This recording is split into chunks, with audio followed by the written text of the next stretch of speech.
Continues. Empty shops seem to be a growing feature of many high streets. Today, there is some good news for retailers. A new report from research group Experian claims our town centres can still thrive if they adapt to provide more services for Britain's ageing population. But is the grey pound really the magic bullet that will save our high street retail consultant Kate Hardcastle joins us now. Very good morning to you. Hi, how are you doing? There is a risk sometimes when we do stories that are all about the grey pound that we start thinking about older people, and in fact often older people often email us straight away and say we want the same as everyone else wants, actually, unless you're very old and have problems of maybe moving around, but otherwise essentially it's the same thing. Well, sure, we're getting healthier as well as we get older. I'm sure my mother would be absolutely furious if I came on this couch and started saying yes, she needs better facilities.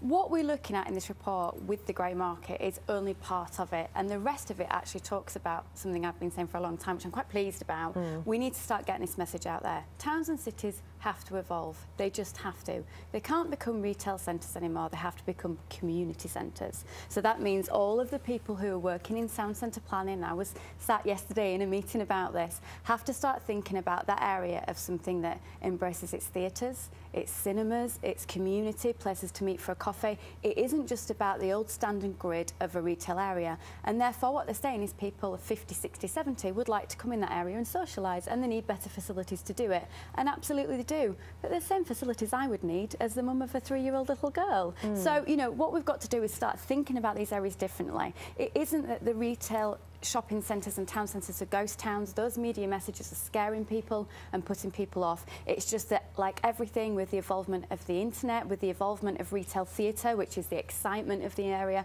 and out-of-town shopping parks, they have to re-establish themselves. Isn't one of the problems, a really kind of simple problem in some ways, if you're trying to get a shop space in a town centre, it's very expensive. The business rates are expensive, the rent is expensive, all the rest of it. How does a coffee shop, that's one of the things you're suggesting, make money in that kind of environment? Well, there's two things there I want to add. I very much try and favour a balanced point of view. Number one, the councils have to work smarter, and therefore their town centre management groups are going to have to incorporate more of a community feel. It can't just be a set of retailers and councillors in that room. It's got to have more people for the community in to talk about parking, to talk about rent rates, things that can change.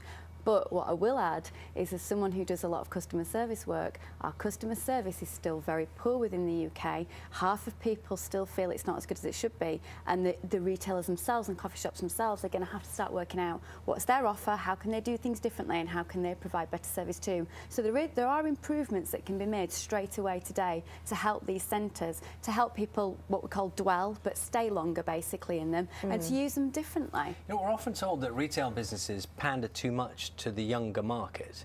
And is this part of that same problem?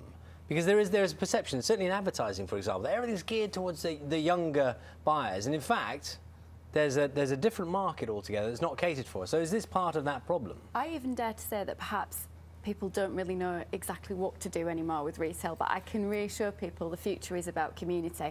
I think we look at what the trends are, and we look at what America's doing, and then we try and repeat, and then we look what someone else is doing and we try and repeat it. And actually, if you talk to colleges and students, there isn't actually pride in town centres anymore. Everyone just wants to go to where the brands are and the out-of-town shopping parks because it's cool and trendy. So therefore, towns and city centres I don't think are even catering for young people well enough. I think they've become quite vanilla, and there's nothing wrong with vanilla ice cream. It's just not very exciting, and we need to kind of give it some taste, give it some flavour, and give it an identity, and that's really what this report is echoing and saying. It's saying our towns and city centres need to think differently.